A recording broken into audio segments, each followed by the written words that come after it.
Purnia mirror पर आपका स्वागत है। अपने मोबाइल स्क्रीन पर जिस खंडहर की तस्वीर आप अभी देख रहे हैं, वो बताता है कि कभी ये इमारत कितनी बुलंद रही होगी। आज भले ही ये खंडहर में तब्दील हो चुका है, लेकिन कभी ये किला पूर्णिया की आन बान शान और सत्ता का केंद्र हुआ करता था। दुश्मन देशों से पूर्णिया सीमांचल की रक्षा के लिए 16वीं शताब्दी में इसे बनवाया गया था। जी हाँ, हम बात कर रहे हैं जलालगढ़ किले की, जिसका इतिहास जितना स्वर्णिम और गौरवशाली है, उसका वर्तमान उतना ही दयनीय है।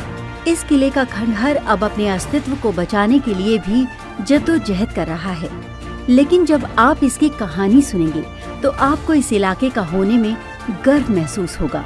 दरअसल जलालगढ़ किला पूर्णिया के जलालगढ़ प्रखंड के जलालगढ़ गांव में एक 300 साल पुराना वो खंडहर नुमा ढांचा है, जो यहाँ के राजा और उसके शासन के प्रतीक के तौर पर आज भी मौजूद है। समय का पहिया ऐसा घूमा कि कल जो क्षेत्र सत्ता का केंद्र था, वो आज अपने अस्तित्व को बचाए रखने की कोशिश में जुटा हुआ है। मौजूदा पूर्णिया शहर से लगभग 20 किलोमीटर दूर जलालगढ़ गांव में खंडहर हो चुकी इस पुरानी इमारत में सालों पहले 15 से 20 हजार सैनिकों की छावनी हुआ करती थी। जलालगढ़ किला नाम से प्रसिद्ध ये इमारत आज भी इतिहास के पन्नों में वेंटिलेटर और कुछ सुर्ख ईंटों पर जिंदा है।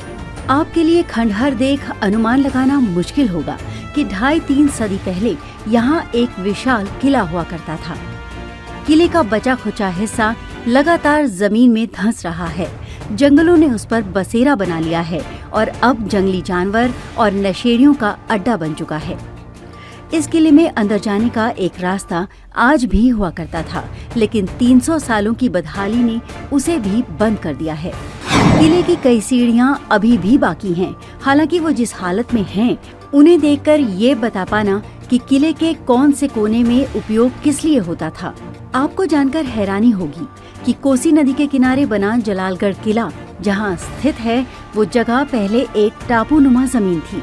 धीरे धीरे नदी के सिमटने से सूखी रेतीली जमीन उभर आई और फिर 7वीं सदी में यहाँ इस विशाल किले का निर्माण करवाया गया।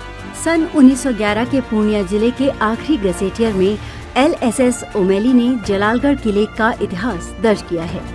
उनके अनुसार जलालगढ़ किला मुस्लिम शासकों द्वारा नेपाल सीमा से आक्रमण से बचने के लिए साल 1605 से 1627 के बीच बनाया गया था। इस गजेटियर में आगे बताया गया है कि जलालगढ़ किला मुगल शासक जहांगीर द्वारा चुने गए किशनगंज खगड़ा के पहले राजा सैयद मोहम्मद जलालुद्दीन ने बनवाया था। जानकारों का मानना है कि किला जहां बनाया गया था, उस गांव का नाम राजा मोहम्मद जलालुद्दीन के नाम पर ही जलालगढ़ रखा गया था। वहीं कुछ दूसरे इतिहासकारों का मानना है कि जलालगढ़ किला पूर्णिया के नवाब सैफ खान ने 1722 में बनवाया था, लेकिन ज्यादातर मान्यता यही है कि जलालगढ़ किला 7वीं सदी की शुरुआत में ही वजूद में आ गया था। मशहूर इतिहासकार गुलाम हुसैन जैदपुरी 1788 में प्रकाशित अपनी किताब रियाजुस सलातीन में लिखते हैं कि वीरनगर के राजा के पास 15,000 लश्कर था और उसके साथ साथ चकवार कबीला से ताल्लुक रखने वाले कुछ लोग राहगीरों को लूट लिया करते थे। यही कारण था कि मोरंग इलाके की सीमा पर जलालगढ़ किले का निर्माण कराया गया था। सैफ खान पूर्णिया के फौजदार थे, उस नाते उन्हें जलालगढ़ किले का सेना नायक बना दिया गया था। कई वर्षों बाद खगड़ा के 7वीं राजा सैयद मोहम्मद जलील इस किले के जागीरदार बने। उन्होंने बंगाल के नवाब सौलत जंग को टैक्स देने से मना कर दिया, जिसके बाद उन्हें सौलत जंग द्वारा कैद करवा दिया गया। तब से जलालगढ़ किला पर बंगाल के नवाब का कब्जा हो गया। 19वीं सदी की शुरुआत में पूर्णिया की मजिस्ट्रेट ने पूर्णिया शहर में मलेरिया जैसी बीमारी के प्रकोप को देखते हुए जलालगढ़ किले को जिला मुख्यालय बनाने की इच्छा जाहिर की थी, लेकिन किसी कारणवश ऐसा नहीं हो सका। जलालगढ़ किला पूर्णिया अररिया रोड के दक्षिण पूर्व में मुख्य सड़क से 1.5 किलोमीटर की दूरी पर है। ऐसी मान्यता है कि इस किले को सैनिक छावनी के उद्देश्य से ही बनाया गया था। LSS ओमेली के अनुसार उस समय गोरखाओं की बगावत का बहुत खतरा रहता था। शायद इसीलिए किले का निर्माण भी उस विशिष्ट जगह पर किया गया था। जलालगढ़ किला पहले 100 एकड़ जमीन पर दीवारों से घिरा एक विशाल परिसर हुआ करता था। उस समय ये किला इंडो इस्लामिक वास्तुकला पर निर्धारित एक भव्य इमारत के तौर पर पूर्णिया की सबसे चर्चित इमारतों में से एक था।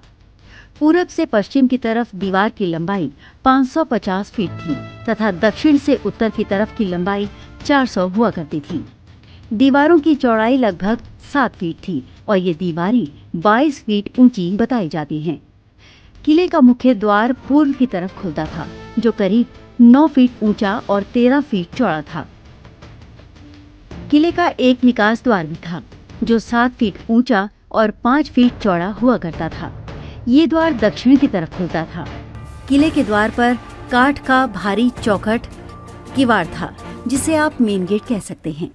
उसे साल 1962 तक देखा गया था। किले की चारों ओर अर्धचंद्राकार कमरे हुआ करते थे। जलालगढ़ किला पूर्वी तरफ से कोसी नदी के निकट है और ऐसा माना जाता है कि जलालगढ़ किले के शासक मुर्शिदाबाद के शासकों से संपर्क साधने और संचार के लिए इसका इस्तेमाल किया करते थे। दावा ये भी किया जाता है कि परमान नदी के किनारे से इस किले तक एक सुरंग बनाई गई थी। लगभग 300 सालों बाद आज इस किले की न तो स्थानीय लोगों को खास जानकारी है, न ही बिहार राज्य के पुरातत्व विभाग की वेबसाइट पर जलालगढ़ किले का कोई जिक्र मिलता है।